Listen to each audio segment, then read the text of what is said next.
सी set का। तो हिंदी को जैसा कि हम देख रहे हैं सब्जेक्ट है हिंदी, हिंदी को हिंदी ही लिखें, है ना, हिंदी को भी इंग्लिश में पढ़ने की कोशिश ना। अब देखिए फर्स्ट पॉइंट हमारा जो बनता है यहाँ पर, हिंदी शब्द की उत्पत्ति कैसे हुई। क्योंकि हम हिंदी का फर्स्ट लेक्चर दे रहे हैं आपको, तो सबसे पहले हम ये जाने कि हिंदी शब्द का उद्भव कैसे हुआ। क्लियर? तो इसके लिए देखिए हम लोग सबसे पहले जिन लोगों से परिचित हुए, बाहरी समुदाय से परिचित हुए, तो उन्होंने हमें क्या नाम दिया, सिंध। क्या नाम दिया, सिंध। कहीं कहीं पर सिंधु नदी भी मिलता है, ठीक है। अब ये नाम देने वाले जो मैक्सिमम लोग कौन थे, फारसी और ईरानी। तो फारसी और ईरानी में क्या क्वालिटी थी कि वो ध्वनियों को चेंज करके बोलते, जैसे सा जहां पर है उसको हा में कन्वर्ट करके बोलते, हा में। जैसे मान लीजिए कहीं पर लिखा हुआ है सुर, तो वो उसको क्या बोलेंगे, गुर बोलेंगे। मतलब जहां पर भी सा होगा वो हा में कन्वर्ट कर देंगे। लिखा हुआ है जैसे मांस, तो क्या हो जाएगा, मांस। सा किसमें चेंज हो रहा है हमारा, हा में चेंज हो रहा है। ये चेंज कौन कर रहा है, किसकी क्वालिटी है, फारसी और ईरानी की क्वालिटी। कभी कभी ये भी क्वेश्चन आ जाता कि हिंदी शब्द का उद्भव किस भाषा से, फारसी से। हिंदी, हिंदू, हिंदुस्तान, ये तीनों ही क्या है, फारसी भाषा के शब्द है। ओके, तो यहाँ पर हमारा क्या, ये सा किसमें कन्वर्ट हो गया, हा में कन्वर्ट हो गया, लिख सकते हैं। और जो ये धा है हमारा, महाप्राण ध्वनि। अभी इसके बाद भी हम आपको पहले स्वर व्यंजन पढ़ाएंगे, फिर ध्वनियां दो प्रकार की होती हैं, अल्प प्राण और महाप्राण। तो धा क्या है हमारा, महाप्राण ध्वनि। तो महाप्राण ध्वनि का यूज ना करके किसका यूज करते थे, अल्प प्राण ध्वनि का यूज करते थे।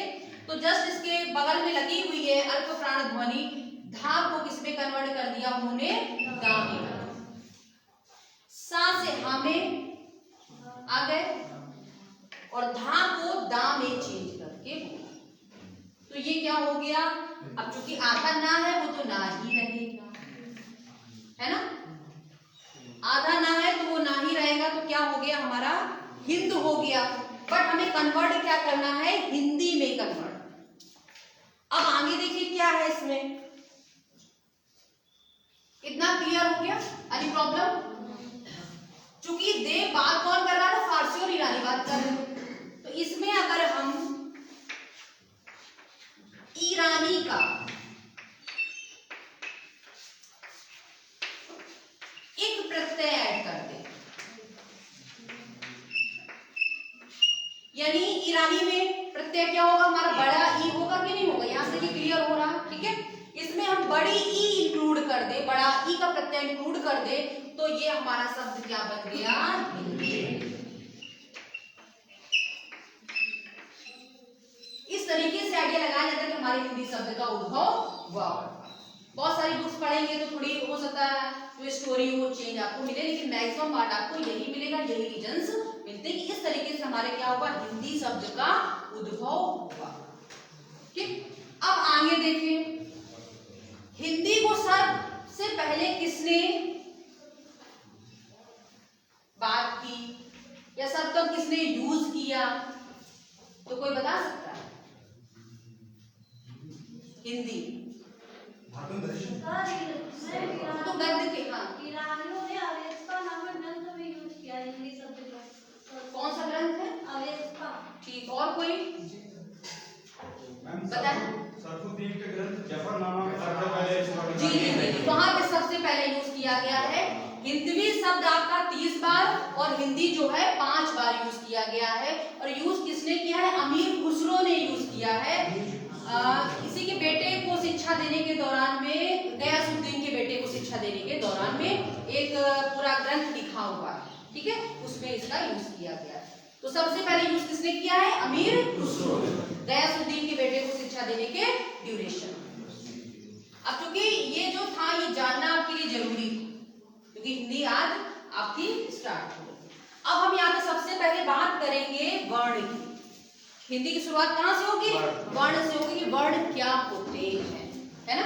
मैं एक चीज पूछूं? हाँ जी। कंट्रोवर्सी नहीं है, लेकिन जैसे कहा जाता है कि पारस ने सा को हा पढ़ा, ईरानियों ने तो हिंदी कहा, सिंध को हिंद कहा, तो उनकी भाषा भी फारसी है, उसमें भी सा आता है। अब ये सारा तो बहुत स्टोरियां मिलेंगी आपको, हमने आपको पहले बताया, जैसे आप राइटर उठाएंगे कोई दिक्कत नहीं। अब देखिए वर्ण यहाँ पर हम स्टार्ट करते हैं, तो जानिए सबसे पहले वर्ण क्या होते हैं। तो हम जो भी बोल रहे हैं, इसका भी उच्चारण कर रहे हैं, तो उच्चारण की जो छोटी से छोटी इकाई होगी, उच्चारण की छोटी से छोटी इकाई होगी, वो क्या कहलाएगी? वर्ण कहलाएगी। जैसे मान लीजिए हम कोई सेंटेंस लिखते हैं, उसमें कई शब्द इंक्लूड होंगे, और उस शब्द को बनाने में हम किसकी हेल्प लेंगे, किसकी मदद लेंगे? वर्ण की मदद लेंगे। एक क्वेश्चन ये उठता है कि जब बच्चा बहुत से लोग बोलते हैं कि माँ, ठीक है, क्योंकि माँ शब्द ऐसा है कि बच्चे से इतना ज्यादा क्लोज है, बट ऐसा नहीं माँ नहीं पहले बोलता। अब कुछ लोग बोलेंगे कि वो माँ पहले बोलता है, बुआ। माँ और बुआ दोनों रिलेशन जो होते हैं बहुत क्लोज के होते हैं, तो इन दोनों वर्ण का उच्चारण वो पहले नहीं करता है। पहले वो उस वर्ण का उच्चारण करेगा जिसको बोलने में ध्वनि की, यानी उसको मेहनत की, एनर्जी की जरूरत कम पड़े, वो वर्ण है हमारा आ।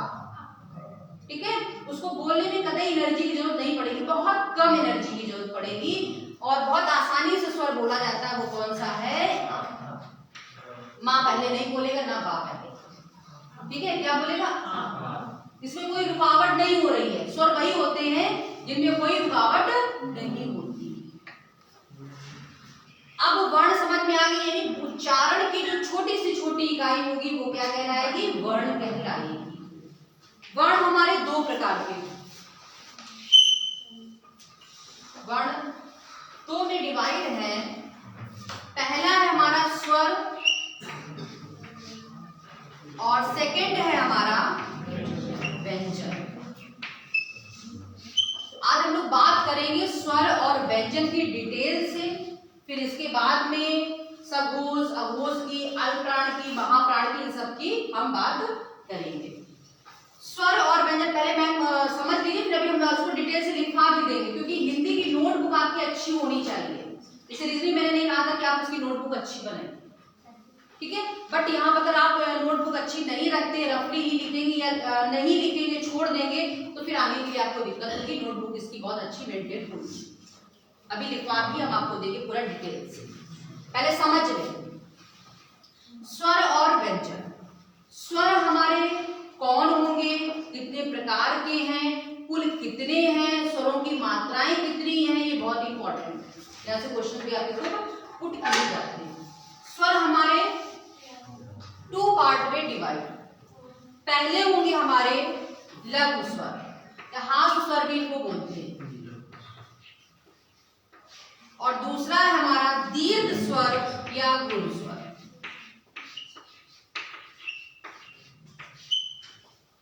ओके, हार्श स्वर बोले या लघु बोले, एंड दीर्घ बोले या फिर गुरु बोले। अब बात करें यहाँ पे लघु स्वर, कौन कौन होंगे और कितने होंगे। दीर्घ स्वर कौन कौन होंगे और कितने होंगे। तो लघु स्वर हमारे कितने होंगे? 3। लघु मतलब क्या हो गया? छोटा। जो स्वर कैसे दिखेंगे, दिखने में, बोलने में कैसे होंगे? छोटे होंगे। तो बोलने से तो आप समझ नहीं पाओगे कि बोलने से हम कैसे समझें कि छोटा है कि बड़ा है, बट देखने से तो आप महसूस कर सकते हैं ना कि छोटा है कि बड़ा है। और यहाँ पर भी आप गलती करोगे, अभी जो मेन पॉइंट होगा वो हम आपको बताएंगे बच्चे कहाँ पे गलती करते हैं स्वर को पहचानने में। जो लघु स्वर है वो हमारे हैं जैसे छोटा आ, इसको हम लोग क्या बोलते हैं? जब प्राइमरी बच्चा पढ़ता तो क्या बोला जाता है? छोटा। ये तो नहीं बोलेंगे ना आ में तो छोटा भी इंक्लूड हो जाएगा, बड़ा भी इंक्लूड हो जाएगा, तो इसको स्पेशल क्या बोला जाएगा? यानी कि छोटा। फिर छोटी ई, फिर छोटा ऊ, छोटी ई, फिर छोटा ए, फिर छोटा ओ। ठीक है, ये सब कुछ नहीं, ये सब किस में आ जाएंगे? दीर्घ में आ जाएंगे। हालांकि ए जो है वो देखने में छोटा ही लगता है, लेकिन लिखा कैसे जाता है? ये लिखा जाता, कोई मात्रा नहीं है इसमें। तो आपको लग रहा होगा ये किसमें आना चाहिए? लघु में आना चाहिए, बट ये लघु में नहीं आएगा। लिखने में तो लग रहा है छोटा, लेकिन छोटा है नहीं। तो सिर्फ हमारे लघु स्वर कितने हुए? ही लघु स्वर हुए हमारे, छोटा, छोटी। अब बात करें दीर्घ स्वर की।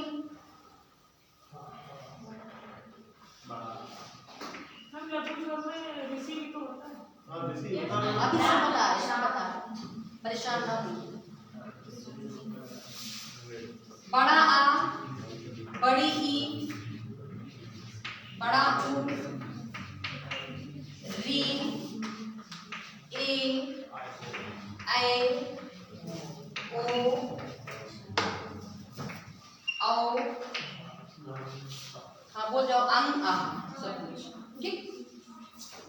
अब देखिए लघु स्वर कितने हुए हमारे? 3 हुए सिर्फ। बहुत सारे छोटी मोटी बुक्स उठाएंगे, चौपतियां उठाएंगे तो मिल जाएगा, तो यहाँ पर भी अंग आहा मिल जाएगा, ठीक है। बट यहाँ पे हम लोग बात किसकी करेंगे? एनसीईआरटी, जो एनसीईआरटी बोल रही है उसके अकॉर्डिंग यहाँ पे आपको बताया जाएगा। जो लघु स्वर है वो कितने हमारे? 3 है। कौन कौन से? छोटा, छोटी और छोटा।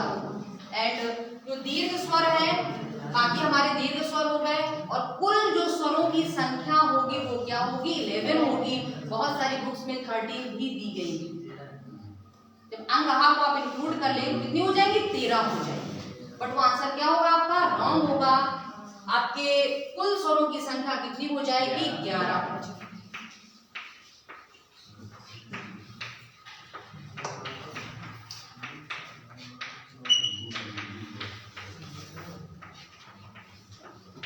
अब स्वरों की संख्या तो क्लियर हो गई 11, ठीक।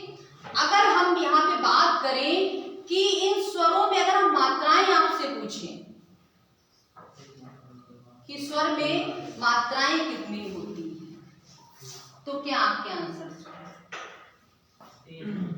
3 होंगी, 4, मतलब जिसकी जो इच्छा है कि बोल दे, कोई 3 बोल दे, कोई 4, कोई 5, ऐसा कुछ। देखिए कुछ है स्वरों की मात्राएं सर हमने यहाँ पे पूछी है, गौर करिए। सिर्फ छोटे आ की कोई मात्रा नहीं होती, ठीक है। छोटी ई की भी मात्रा होती है, ये होती है ना छोटी। छोटे ऊ की भी मात्रा होती है, परिचित होंगे सभी लोग।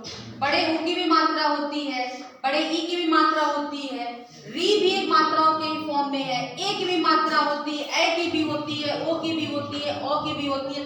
सिर्फ किसकी नहीं होती? छोटे आ की मात्रा नहीं। तो स्वरों की कुल मात्राएं कितनी हो गई?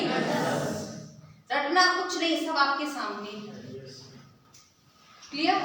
और ये गलती कतई ना करें कि स्वर 13 होते हैं, अंग आहा जो है वो आपका इंक्लूड नहीं। तो कुल स्वरों की संख्या हो गई 11 और मात्राएं जो हो गई स्वरों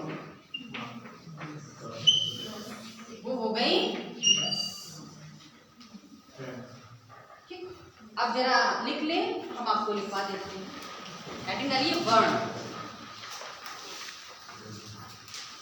हेडिंग होगी आपकी वर्ण। इसमें लिखिए उच्चारण की छोटी से छोटी इकाई, उच्चारण की छोटी से छोटी इकाई वर्ण कहलाती है। उच्चारण की छोटी से छोटी इकाई वर्ण कहलाती है।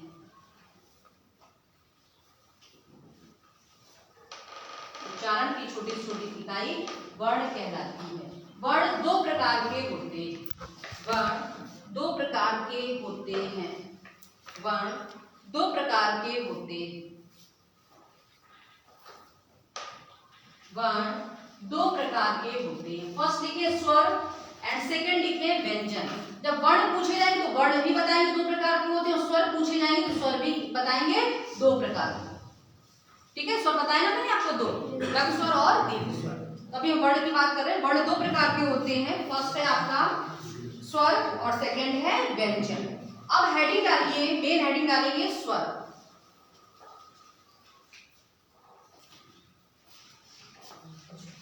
हेडिंग डालिए स्वर और इसमें लिखिए जिन वर्णों का उच्चारण करते समय, जिन वर्णों का उच्चारण करते समय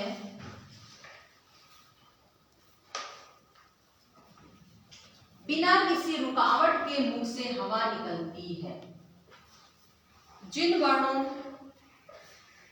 के उच्चारण के समय बिना किसी रुकावट के मुख से हवा निकलती है, कोई रुकावट नहीं होती है, ठीक है। वो मेरे बच्चे के साथ आपको समझाया था, इसीलिए इतने इजी वे में बोला जाता है।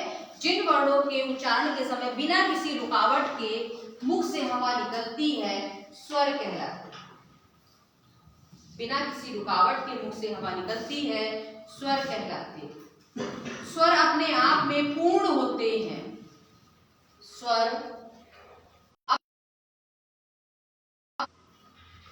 तथा इनका उच्चारण करते समय किसी अन्य वर्ण की सहायता नहीं लेनी पड़ती है। तथा इनका उच्चारण करते समय किसी अन्य वर्ण की सहायता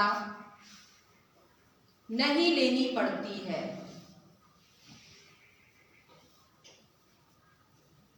सहायता नहीं लेनी पड़ती है।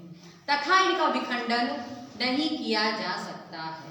तथा इनका विखंडन नहीं किया जा सकता है।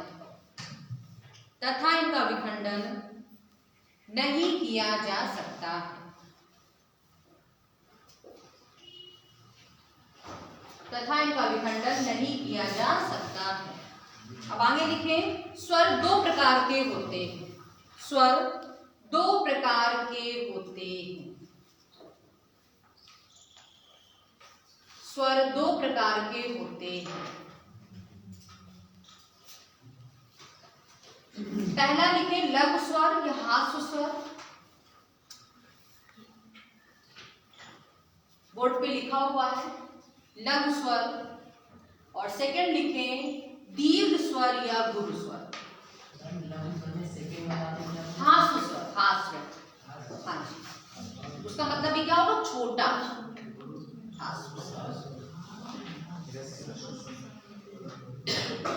दीर्घ स्वर या गुरु स्वर, एक ही नाम लिख लीजिएगा। अब इसमें लिखें लघु स्वर। फर्स्ट लाइन डालें लघु स्वर, छोटा, छोटी, छोटा, ये लिखा हुआ है लघु स्वर। नीचे हेडिंग डालें दीर्घ स्वर। दीर्घ स्वर, तो दीर्घ स्वर भी आपके सामने प्रेजेंट है। बड़ा, बड़ी, बड़ा ऊ, री, ए, ओ। शब्द का उच्चारण भी सीखे यहां से, है ना।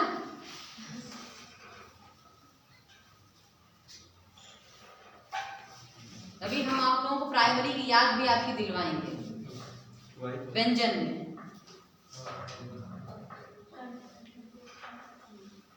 दीर्घ स्वर लिख लिए। इसे नीचे कुल स्वरों की संख्या, कुल स्वरों की संख्या 11 होती है, और उसको अंडरलाइन कर लीजिएगा। कुल स्वरों की संख्या 11 होती है। कुल स्वरों की संख्या 11 होती है। तो नीचे मात्राएं कितने, स्वरों की मात्राएं कितनी होती है, 10। आई थिंक सभी को रेडी हो गया होगा ना एकदम।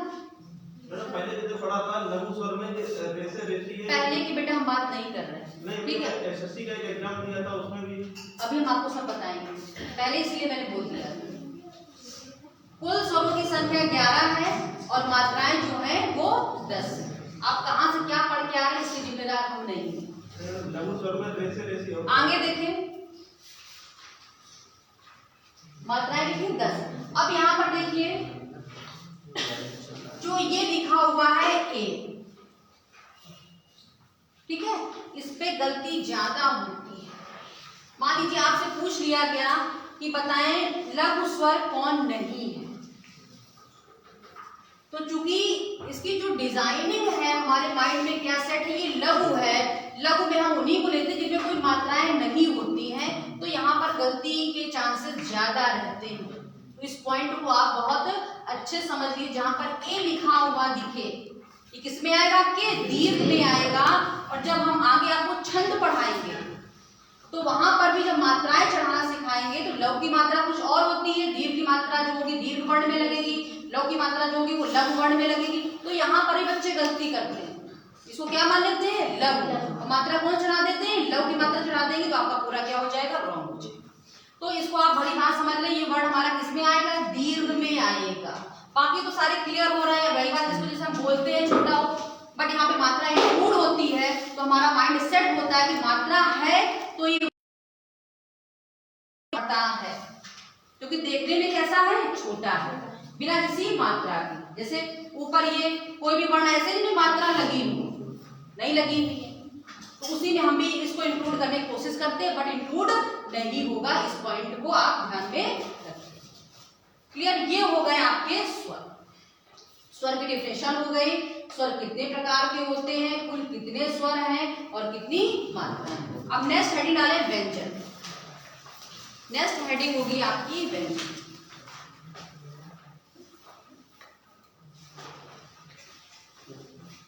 इसमें लिखिए, जिन वर्णों का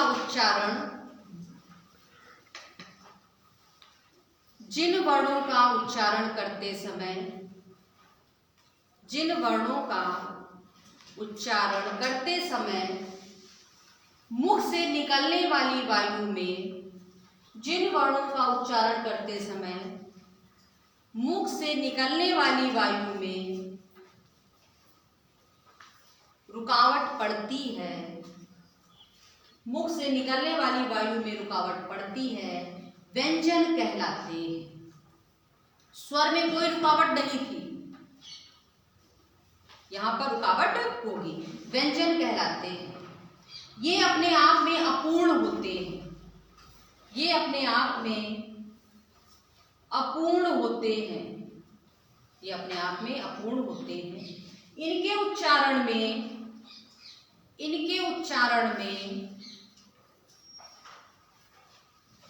स्वरों की सहायता लेनी पड़ती है। इनके उच्चारण में स्वरों की सहायता लेनी पड़ती है। इनके उच्चारण में, छूट तो नहीं रहा किसी का, इसीलिए रिपीट कर रहे हैं बार बार। इनके उच्चारण में स्वरों की सहायता लेनी पड़ती है तथा इनका विखंडन किया जा सकता है।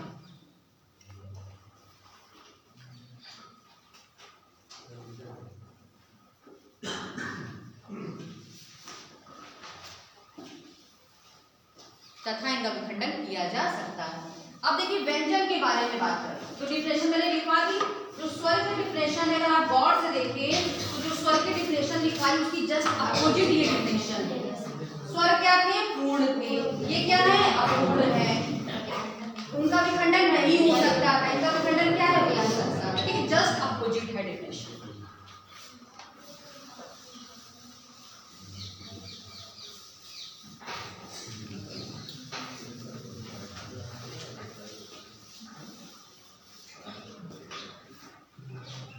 अब देखिए हम लोग बात कर रहे हैं व्यंजन की।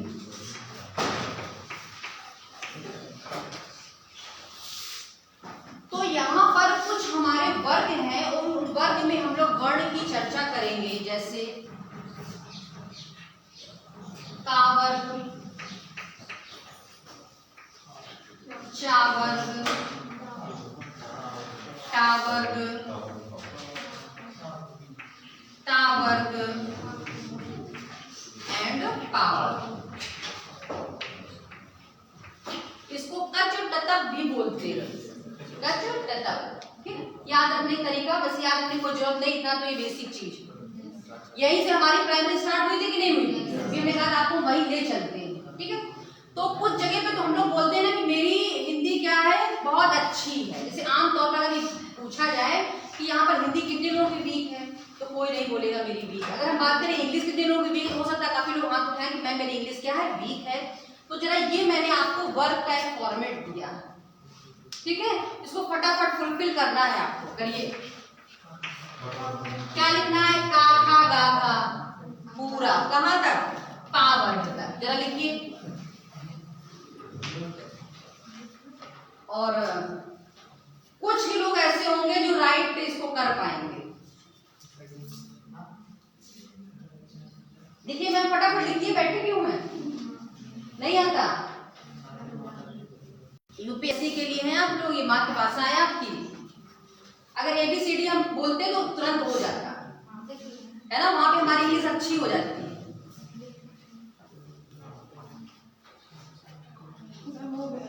ठीक,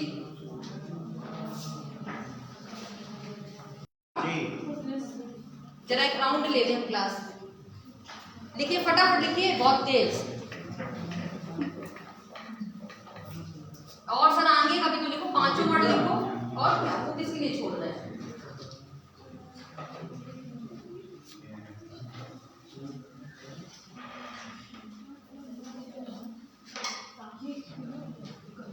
ये वाली लाइन देखिए, और वाली लाइन देखिए, मेरे उसी की नजर में भी आती है।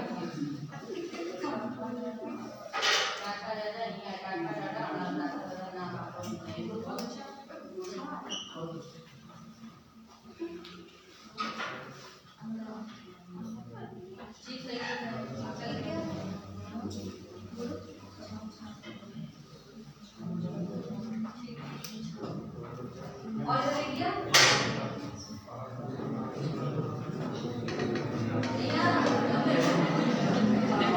क्या हो गया?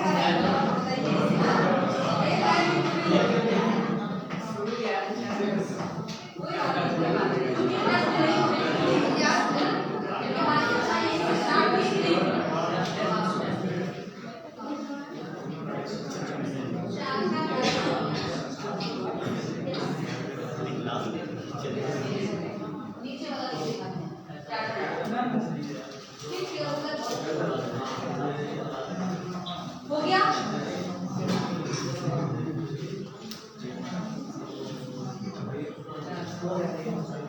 हो गया तो बहुत आगे आगे नहीं हो पाया। अच्छा चलिए देखिए,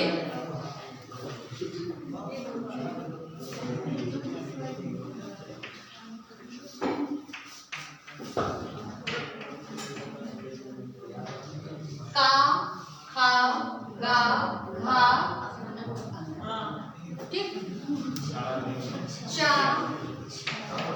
छा जा छा, और इसको क्या बोलेंगे? इया। पढ़ना भी सीख लीजिए, प्राइमरी क्लास हो गई है कुछ समय के लिए यूपीएससी से, है ना? चा छा जा छा इया, टा ठा डा धा अड़ा, टा ढा डा ढा अड़ा, ता था दा धा ना। लास्ट है आपका पावर, पा